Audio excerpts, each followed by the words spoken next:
اعوذ باللہ من الشیطان الرجیم بسم اللہ الرحمن الرحیم الحمدللہ والصلاة والسلام علی رسول اللہ وآلہ آل اللہ واللعنۃ الدائمۃ علی اعدائہم اعداء اللہ من یوم عداوتہم الی یوم لقاء اللہ اما بعد فقال اللہ تبارک و تعالی فی کلامہ المجید وفرقان الحمید وقوله الحق بسم اللہ الرحمن الرحیم قل لا اسألکم علیہ اجرا الا المودۃ فی القربى۔ تمام بزرگان، جوانان و مومنین کرام، آپ سب کا شکریہ کہ آپ سب ایک اہم موضوع کے اوپر شارٹ نوٹس میں یہاں مرکز ولایت کے اندر تشریف لائے، بالخصوص انجمن شہریان کے ذمہ داران، عہدیداران، کارکنان، سرپرست اعلیٰ اور اسی طرح انجمن پیغام ولایت کے جناب سرپرست اعلیٰ ووٹر صاحب اور اسی طرح دیگر مسالک سے تشریف لائے ہوئے جماعت اسلامی کا وفد اور دیگر افراد، آپ سب واقعاً قابل تحسین ہیں کہ موسم کی شدت کے باوجود اور اپنی مصروفیت کے باوجود وقت نکال کے ایک اہم موضوع کے اوپر یہاں جمع ہوئے۔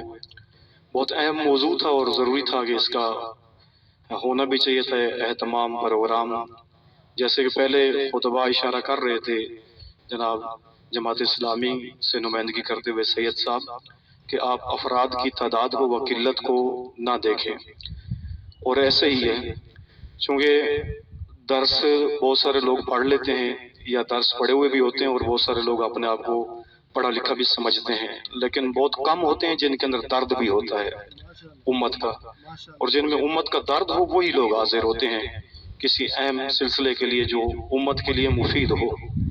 حرمت محرم الحرام کانفرنس و حرمت قرآن کانفرنس، دونوں عنوان اپنے اندر بہت بڑی جامعیت رکھتے ہیں، ان کی طرف میں دونوں کی طرف نہیں جاتا، دیکھا جائے تو دونوں کے اوپر یلغار ہے۔ اگر ہم دیکھیں جس کو آج اہل سنت کا نام دیا جاتا ہے، کبھی اہل بیت سے اگر بغض کا کوئی اظہار کرے کسی خطے کے اوپر یا کسی زمین کے اوپر تو بعض کہہ دیتے ہیں اہل سنت نے کیا ہے، نہ ایسا نہیں ہے۔ جو اہل بیت کے ساتھ بغض کا اظہار کرتا ہے وہ اہل سنت نہیں ہے، وہ ناسبی ہے۔ فرق رکھنا ضروری ہے۔ اہل سنت کے دلوں کے اندر وہی محبت ہے جو محبت ہمارے قلوب کے اندر ہے، اظہار ہر کسی کا اپنی طرح کا ہوتا ہے۔ ظاہر ہے جو بھی رسول اللہ سے جس کا تعلق ہے وہ رسول اللہ کو مانتا ہے، وہ نواسر رسول کا بھی اتنا ہی احترام کرتا ہے جتنا رسول اللہ کا کرتا ہے۔ تو یہ امت کے اندر انتشار ڈالنے کے لیے بنا دیا گیا کہ اہل بیت کے خلاف بغض کا اظہار کیا جا رہا ہے، اور اسی طرح قرآن کے اوپر بھی اسی طرح شبہتان، جو رسول اللہ فرما کر گئے تھے کہ میں دو چیزیں چھوڑ کر جا رہا ہوں امت کے لیے، ایک قرآن اور ایک اہل بیت اطرت، اور دشمن نے یہی کیا کہ امت کے اندر تفرقہ ڈال کے کبھی اہل بیت کے نام پر لڑوا دینا، کبھی صحابہ کے نام پر لڑوا دینا، اور کبھی قرآن کی توہین کر کے، دونوں چیزوں کے اوپر یلغار ہے۔ اس لیے درد مندوں کو سمجھنا ضروری ہے کہ کہیں ایسا نہ ہو کہ ان کی چال کا ہم خود حصہ بن بیٹھیں اور ہم ایک دوسرے کو ہی اپنا دشمن سمجھنا شروع کر دیں۔ حرمت محرم اور حرمت قرآن، یعنی قرآن کا احترام بھی ملحوظ رکھنا ہے، محرم کا احترام بھی ملحوظ رکھنا ہے۔ اب محرم آ رہا ہے تو اس میں ایک انتظامیہ، بعض اوقات شکوہ ہے ہمیں انتظامیہ سے، ماحول بناتے ہیں یہ محرم آنے لگے گا شیعوں کو بلا لیں گے، شیعوں سے پوچھیں گے اور آپ کے لیے کیا کرنا ہے، تمام سیکورٹی فلاں یہ وہ، جیسے اہل سنت دشمن ہو محرم کے، وہی اہل تسنن شیعہ سب نے مل کر اس محرم کو منانا ہے، نواسر رسول کی یاد کو منانا ہے، سب نے فرش عذاب بچھانا ہے۔ یہ میں نے جو رسول اللہ کے لیے جو اللہ تعالیٰ نے قرآن کریم کے اندر آیا نازل کی کہ اے رسول کہہ دیں کہ میں آپ سے اجر رسالت فقط قرابت داروں کی مودت طلب کرتا ہوں، اور کیا مودت ہے، کون سا اجر رسالت ہے؟ اگر میں ایک عام لفظ میں ایک جملے میں اجر رسالت کہہ دوں تو فرش عذاب پہ اوپر آ کر بیٹھنا یہ اجر رسالت ادا کرنا ہے، نواسر رسول کے فرش عذاب کے اوپر آ کر بیٹھنا، یعنی ان سے محبت کا اظہار کر رہے ہیں آپ جب آپ آ کر فرش عذاب پر بیٹھتے ہیں۔ حسین کو ایک مسلک کے ساتھ مخصوص کر دینا، بند کر دینا، نہ، یہ نہیں ہے۔ حسین علیہ السلام کے مقصد کو دیکھیں، حسین علیہ السلام کے اہداف کو دیکھیں، وہ کیا خوب ایک شعر نے کہا ہے کہ بعض یہی سمجھ رہے ہیں حسین کو کہ ہم حسین فقط ہمارے ہیں اور ہم نے حسین کے اوپر قبضہ جما لیا ہے. ایسا نہیں ہے. اس نے کہا کہ حسین اس کا، حسین اس کا، حسین تیرا، حسین میرا، حسین رب کا، حسین سب کا. حسین سب کا ہے، ہر ایک کا ہے. جو بھی باضمیر ہے اس کا تعلق حسین کے ساتھ ہے. بے ضمیروں کے امام حسین نہیں ہیں، باضمیروں کے حسین امام ہیں. غیرت مندوں کے امام حسین ہیں، جرت مندوں کے امام حسین ہیں. تو امام حسین کے ایام سب منائیں، اپنے تئیں جتنا منا سکتے ہیں، جس کو اللہ نے جتنی توفیق دی ہے اور جتنا جس مخصوص انداز میں وہ منا سکتا ہے. گھر میں مجلس کرے، اہل تسنن ہے وہ اپنے گھر میں کریں، اپنی گلی میں کریں، اپنے چوک میں کریں، چوراہے میں کریں، جہاں بھی کریں. ہر جگہ کے اوپر آپ رسول اللہ کی رسالت کا حق ادا کر رہے ہیں. شریعت رسول کو بچانے کے لیے سید الشہداء نے قیام کیا. بعض غیر ذمہ داران آتے ہیں سٹیجوں کے اوپر محرم کے دنوں میں اور تفرقہ ایجاد کرنے کے لیے. یہ لازمی ہے. جو حرمت محرم کا اصل پیغام ہے وہ یہ ہے.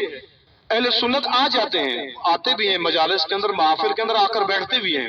بعض غیر ذمہ داران افراد، پیشہ ور لوگ، جن کا فقط پیشہ ہی ہے امت کے اندر دراڑے ڈالنا، امت کو لڑوانا، امت کے اندر تقسیم ایجاد کرنا.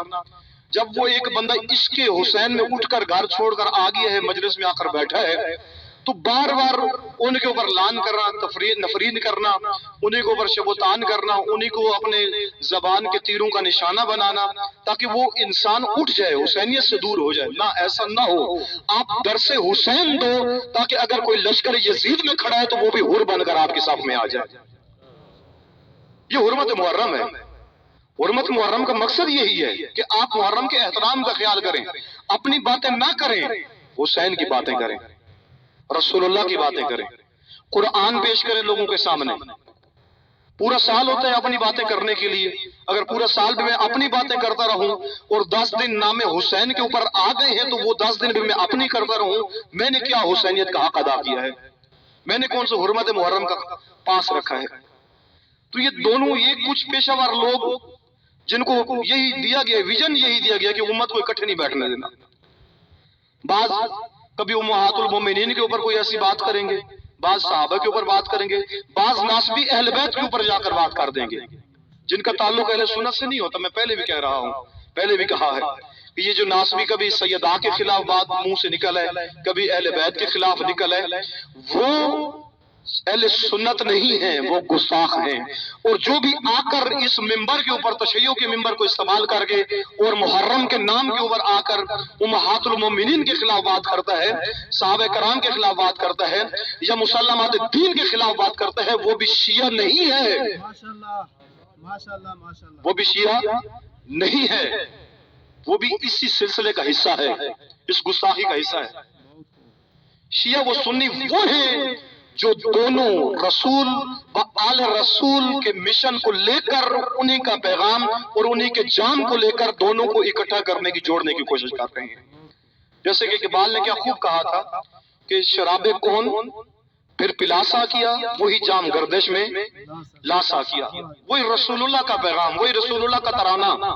محرم یہ آ رہا ہے نفرتیں مٹانے کے لیے، غربتوں کے لیے، اور نواسر رسول کی یاد کو منانے کے لیے، اور دین کے مسلمات کی طرف عوام کو متوجہ کرنے کے لیے. تو اس لیے انشاءاللہ احترام محرم کو سب نے ملحوظ رکھنا ہے. انتظامیہ اپنے طرز سے وہ محرم کے انتظامات کو دیکھے، اسی طرح باقی جو ادارے ہیں، منتظمین ہیں، سرکاری ادارے، وہ اپنے طرز پہ اس کی کوشش کریں. اس کو احیاء کے لیے اہل تسنن اپنے انداز میں، اہل تشیع اپنے انداز میں، سب اہل سنت مجلس کریں. شیعہ جائیں ان کی مجلس میں جا کر شیعہ بیٹھیں.